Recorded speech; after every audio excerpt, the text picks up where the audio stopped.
श्री कृष्ण जन्म कथा। मथुरा नगरी, प्राचीन भारत की एक पवित्र भूमि।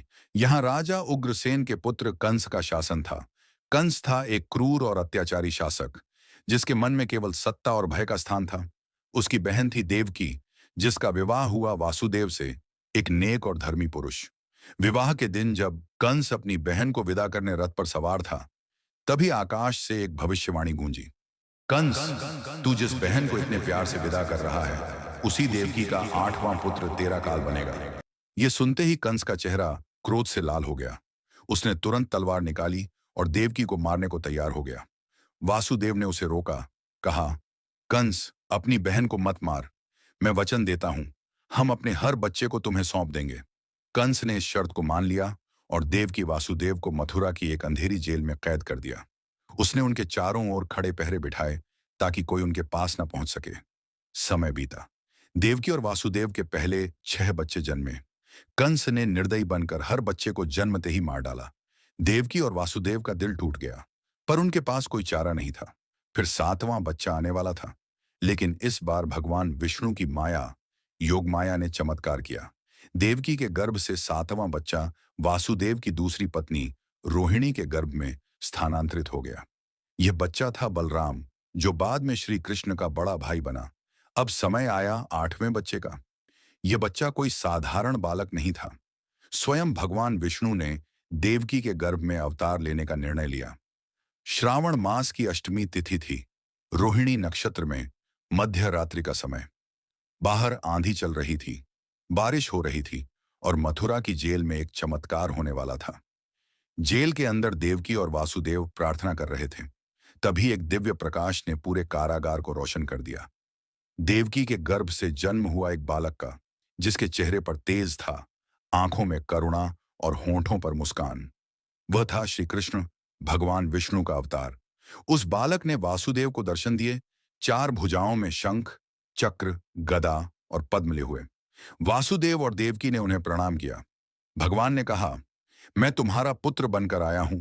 कंस से मेरी रक्षा करने की जिम्मेदारी तुम्हारी है। वासुदेव को समझ नहीं आया कि वह अपने नवजात वासुदेव गोकुल पहुंचे, जहां उनके मित्र नंद और उनकी पत्नी यशोदा रहते थे। उसी रात यशोदा ने एक कन्या को जन्म दिया था।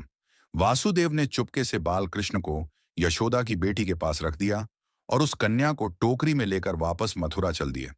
जब वह जेल में पहुंचे, ताले फिर से बंद हो गए, सैनिक जाग गए और सब कुछ पहले जैसा हो गया। सुबह जब कंस को खबर मिली कि देवकी ने 8वां बच्चा जन्म दिया है, वह तुरंत जेल में आया। उसने देखा कि यह एक कन्या है। कंस ने हंसते हुए कहा, यह लड़की मेरा क्या बिगाड़ेगी? फिर भी उसने उस कन्या को मारने का फैसला किया। जैसे ही कंस ने कन्या को हवा में उछाला, वह कन्या योगमाया के रूप में प्रकट हुई। उसने कंस को चेतावनी दी, अरे मूर्ख कंस, तेरा काल तो जन्म ले चुका है और गोकुल में सुरक्षित है। अब तेरा अंत निश्चित है। यह कहकर योगमाया अंतर्ध्यान हो गई। कंस घबरा गया। उसने अपने सैनिकों को आदेश दिया कि गोकुल में जाकर हर नवजात शिशु को मार डाला जाए। लेकिन श्री कृष्ण अब यशोदा और नंद के घर में सुरक्षित थे। यशोदा ने उन्हें अपने पुत्र की तरह पाला और गोकुल में श्री कृष्ण की लीलाएं शुरू हुईं। कंस ने कई बार कृष्ण को मारने की कोशिश की, लेकिन हर बार भगवान की माया ने उसे असफल कर दिया। इस तरह श्री कृष्ण का जन्म हुआ और वह गोकुल में पलकर धर्म की स्थापना करने के लिए तैयार हुए। श्री कृष्ण का जन्म मथुरा की जेल में हुआ और चमत्कारों की शक्ति से वह गोकुल में यशोदा और नंद के घर पहुंच गए। गोकुल में कृष्ण का बचपन शुरू हुआ और उनके साथ शुरू हुई उनकी अलौकिक लीलाएं।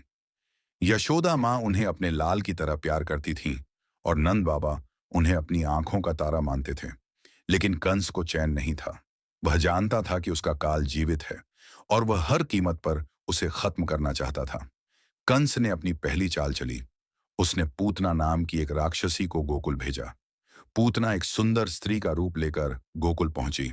उसने यशोदा से कहा, मुझे तुम्हारा लाल देखना है, उसे गोद में लेने दे। यशोदा ने मासूमियत में पूतना को कृष्ण सौंप दिया।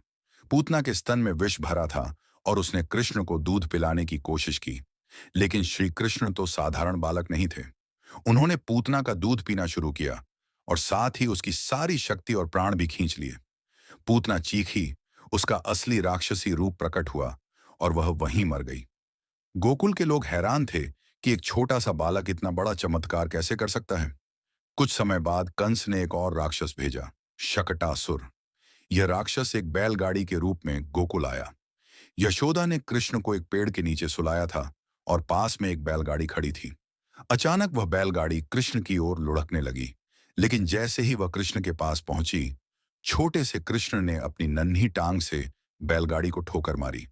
बैलगाड़ी टुकड़े टुकड़े हो गई और शकटासुर का अंत हो गया। गोकुल वासियों को फिर यकीन हो गया कि यह बालक कोई साधारण बच्चा नहीं है। फिर आया तृणावर्त नाम का राक्षस, जो एक भयंकर बवंडर का रूप लेकर गोकुल में घुसा। वह कृष्ण को उठाकर आकाश में ले गया ताकि उन्हें मार सके, लेकिन कृष्ण ने अपना वजन इतना बढ़ा दिया कि तृणावर्त उसे उठा नहीं सका। कृष्ण ने उसका गला पकड़ा और तृणावर्त घूमता हुआ जमीन पर गिर पड़ा।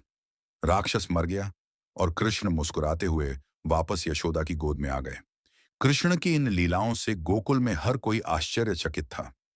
यशोदा मां को लगता था कि उनका कन्हैया कुछ खास है, लेकिन वह समझ नहीं पा रही थी कि वह स्वयं भगवान है। एक दिन यशोदा ने कृष्ण को माखन चुराते हुए पकड़ लिया। क्रोध में उन्होंने कृष्ण को एक ओखली से बांध दिया। लेकिन क्या भगवान को कोई बांध सकता है? कृष्ण ने धीरे से रस्सी खींची और ओखली दो विशाल अर्जुन वृक्षों के बीच फंस गई। उन वृक्षों में दो दैवीय आत्माएं थीं, नलकूबर और मणिग्रीव, जिन्हें नारद मुनि के श्राप से वृक्ष बनना पड़ा था। कृष्ण ने ओखली को और खींचा और दोनों वृक्ष जड़ से उखड़ गए। नलकूबर और मणिग्रीव अपने असली रूप में प्रकट हुए और उन्होंने कृष्ण को प्रणाम कर अपनी मुक्ति के लिए धन्यवाद दिया। कृष्ण की इन चमत्कारी लीलाओं से गोकुल में हर कोई उनके प्रति श्रद्धा से भर गया। लेकिन कंस का डर अभी खत्म नहीं हुआ था। उसने कई और राक्षस भेजे, जैसे बकासुर, अघासुर और धेनुकासुर।